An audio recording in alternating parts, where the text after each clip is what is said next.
जहां लाखों श्रद्धालु आस्था के साथ पैदल चलकर अंबाजी पहुंचते हैं, तो वहीं अंबाजी मंदिर देवस्थान ट्रस्ट द्वारा एक पहल की गई है, जिसमें श्रद्धालु अधिक से अधिक संख्या में संघ लेकर 51 शक्तिपीठ अंबाजी के दर्शन के लिए जाते हैं। इसके लिए प्रचार प्रसार के लिए शक्ति अंबिका रथ का आयोजन किया गया। यह अंबिका रथ पूरे गुजरात में जाएगा और तीर्थ यात्रियों को अंबाजी मंदिर की सुविधाओं के साथ साथ माता जी के दर्शन की सुविधा प्रदान करने का काम इस प्रसार रथ द्वारा किया जाएगा। वहीं इस अंबाजी शक्तिपीठ के माध्यम से एक को कई तीर्थ स्थानों से जोड़ने का प्रयास किया जा रहा है।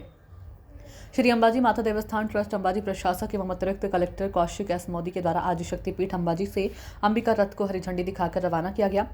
श्री 51 शक्तिपीठ परिक्रमा संघ पंजीयन के अनुसार पहला मार्ग आज अंबाजी से प्रारंभ किया गया है। संघ की मदद से रथ के माध्यम से भक्तों को अंबाजी ट्रस्ट की विभिन्न सेवाओं से परिचित कराया जाएगा और संघों का पंजीकरण किया जाएगा। इस अवसर पर मंदिर के ब्राह्मण एवं मंदिर कर्मचारी मौजूद थे।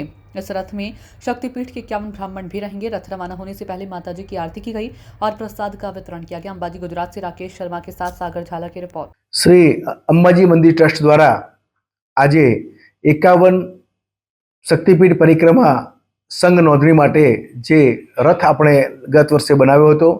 ગત વર્ષે 2 રાઉન્ડ રથ પૂરો કરીને આવ્યા હતા। આ સાલે ચોમાસાને કારણે જે રથ આપણે સ્ટોપ કર્યો હતો, એના બાદ થર્ડ રાઉન્ડમાં આપણે ત્રીજા રાઉન્ડમાં એ રથ આજે પુનઃ પ્રસ્થાપિત કરાવ્યો છે।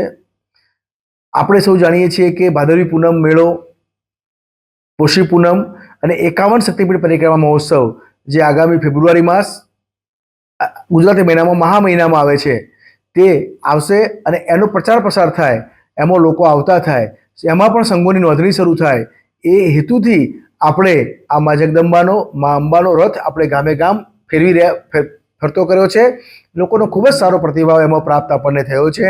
એના કારણે 51 શક્તિપીઠ પરિક્રમા આવનાર લોકોની સંખ્યા પણ વધી છે અને આપણા માનનીય પ્રધાનમંત્રી સાહેબે જે 51 શક્તિપીઠોની જે અંબાજીમાં એમના વિચારથી, એમના સ્વપ્નથી જે સ્થાપના થઈ હતી, એ વિચાર ધીમે ધીમે ખૂબ જ આગળ વધી અને મોટી સંખ્યામાં લોકો આવતા થાય, તે જ આપણો હેતુ છે અને આવતા પણ થયા છે।